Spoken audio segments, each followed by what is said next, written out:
This is the J-20, China's answer to the F-22 and the F-35.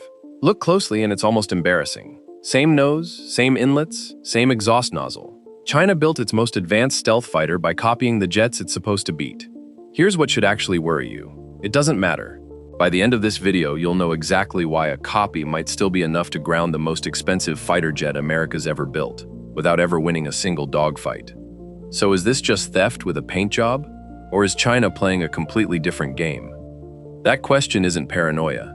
Put a J-20 next to an F-22 or an F-35, and the resemblance is hard to ignore. The forward fuselage, the air inlets, the exhaust nozzle. And this isn't speculation. China has a documented history of stealing F-35 files, controlled technical materials, sitting in Chinese hands, years before the J-20 ever left the ground. And this wasn't some vague accusation. Back in 2009, a defense contractor working on F-35 subsystems got hacked, and terabytes of data walked out the door. Not blueprints for a coffee mug, actual technical specs tied to the jet's design and its electronics. Investigators traced the intrusion back to China. And it wasn't an isolated incident. It was part of a pattern going back over a decade. Hackers going after contractors, subcontractors, anyone touching the F-35 supply chain. Because the weak link is never the Pentagon itself, it's the hundreds of companies feeding it parts. So by the time the J-20 rolled out in 2011, on schedule to a suspicious degree, a lot of people in the defense world weren't shocked. They'd been watching this exact playbook for years. But before we go further down that road, let's actually look at what China built. Because copy or not, this thing is real. It's sleek, it's angular, built to disappear off radar. Those canards up front give it insane agility at high speed. Twin engines, real stability. And here's where it actually gets impressive. Step inside, and you've got a modern glass cockpit pulling in real-time battlefield data. The weapons don't hang off the wings. They're tucked inside the body, so the radar profile stays low. And it's carrying PL-15 missiles, long enough range to hit you before you even see it coming. Then there's the engines, homegrown WS-15s, and they let the J-20 Supercruise go supersonic without ever touching the afterburner. That used to be an F-22 exclusive, just an F-22 thing. Now China has it too. So here's the uncomfortable question. How much of that is stolen? And how much of it is Chinese engineering actually catching up? The official American line? The files China got were controlled materials, not the deep secrets behind the F-35 stealth coding. Convenient, right? Think about it from the other side. If the US really did lose its most sensitive stealth secrets, is that something Washington would ever admit? Probably not.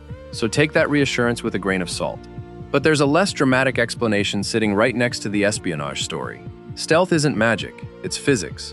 The shapes that make American jets hard to see on radar are close to the optimal shapes for stealth, period. Any country chasing the same goal, using the same laws of physics, is going to land on similar-looking answers. Convergent evolution, not copy-paste. But here's a wrinkle nobody talks about. China isn't just trying to build a stealth jet. It's also building the radar meant to catch one. They've been pushing VHF and so-called quantum radar systems that, on paper, can pick up stealth aircraft that standard radar would miss entirely. Most Western stealth designs, including the F-35, are shaped to beat the exact kind of radar the US and its allies fly against. Not necessarily every kind. Does that mean stealth is dead? No. That kind of radar still isn't precise enough to actually guide a missile onto a target. But it tells you something about how China's thinking about this fight. They're not just trying to outbuild the F-35, they're trying to outdetect it too. And here's the thing that actually undercuts the cheap knockoff narrative. The J-20 isn't even a clean copy. Those canards that help it turn, they cost it stealth. The little winglets at the back do the same thing. There are bumps and nodules along the body that Western engineers would never leave in. And sensitive American radar can pick up exactly what those bumps reflect back. From the front, this thing is genuinely hard to see. From the side, from the back, it's radar signature balloons, several times more reflective than the F-35's. Then there's the size problem. The J-20 is bigger than the F-35, bigger than the F-22. Pair that bulk with a delta wing airframe, and you get a jet that was never built to win a close-in, turning dogfight. Against something like an F-22, that's a real disadvantage. Here's a number that doesn't get talked about enough either.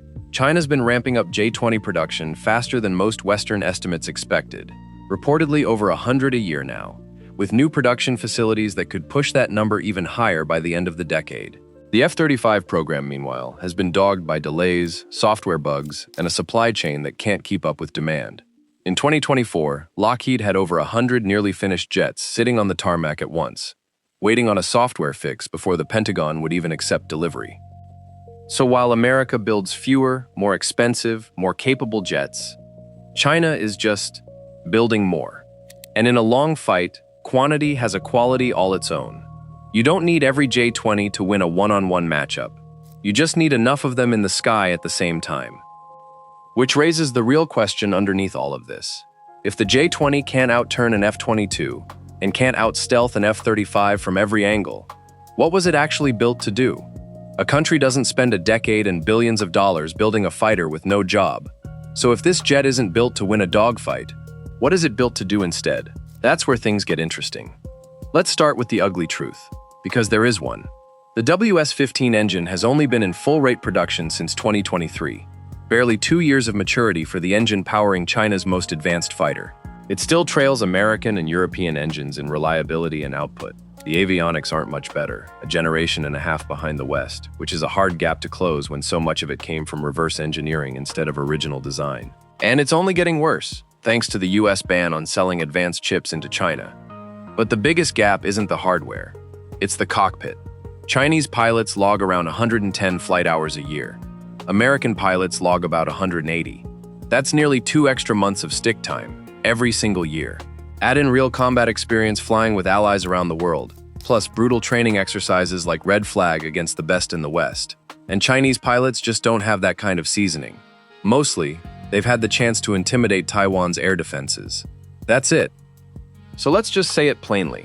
On paper, in a straight-up fight, the F-35 wins. Better trained pilots, better avionics, more mature engines.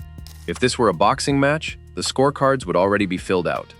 And it's not just pilots and hardware, it's who's standing next to you. The F-35 isn't only an American jet.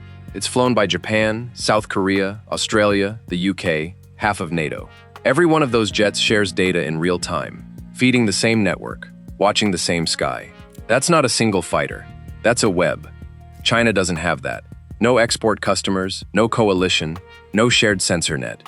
If it ever comes down to a real fight in the Pacific, the J-20 isn't just going up against F-35s. It's going up against a network of them, backed by allies who've spent decades training together. So when I said the F-35 wins on paper, I wasn't just talking about the jet. I was talking about the whole system behind it. Quick pause. If breakdowns like this are your thing, hit subscribe, because the twist is coming, and it's a big one. Full J-20 versus F-35 head-to-head is linked if you want to go deeper after this. And that's exactly why the J-20 was never trying to win that fight in the first place. Here's the switch-up. All that supposed inferiority stops mattering the moment you look at what the J-20 actually carries, and how far it can carry it. 4 PL-15 missiles, with range that outguns the F-35's AIM-120s. Over 26,000 pounds of fuel, versus roughly 20,000 for the Navy's F-35C. This isn't a jet built to dance with an F-22 at close range. It's built to reach further than anything else in the sky, and just stay there. And that changes everything about what China's answer to Western stealth actually means. It was never going to be a symmetrical answer, matching the F-35 feature for feature, pilot for pilot. China looked at its own weaknesses and built around them instead.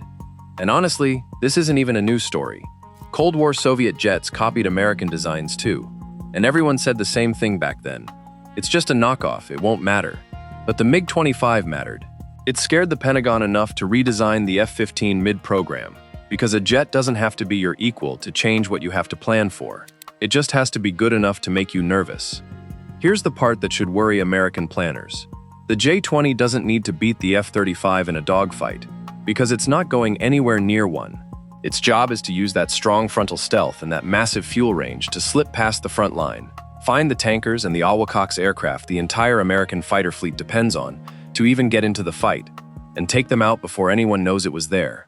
Then it turns around and runs home, leaving its weak rear-end stealth as somebody else's problem. Picture it. A J-20 doesn't need to dogfight anything. It slides in low, stealthy from the front, running on that massive fuel tank. It finds a tanker 200 miles behind the front line, or an AWACS plane quietly guiding a dozen F-35s toward a target. One missile, maybe two. And now the eyes and the gas station for an entire strike package are gone. The F-35s still in the air are flying blind and running low, with nowhere to refuel. That's not a jet losing a fight. That's a jet that never showed up to one. Beating the F-35 head-on was never the plan. Grounding it was.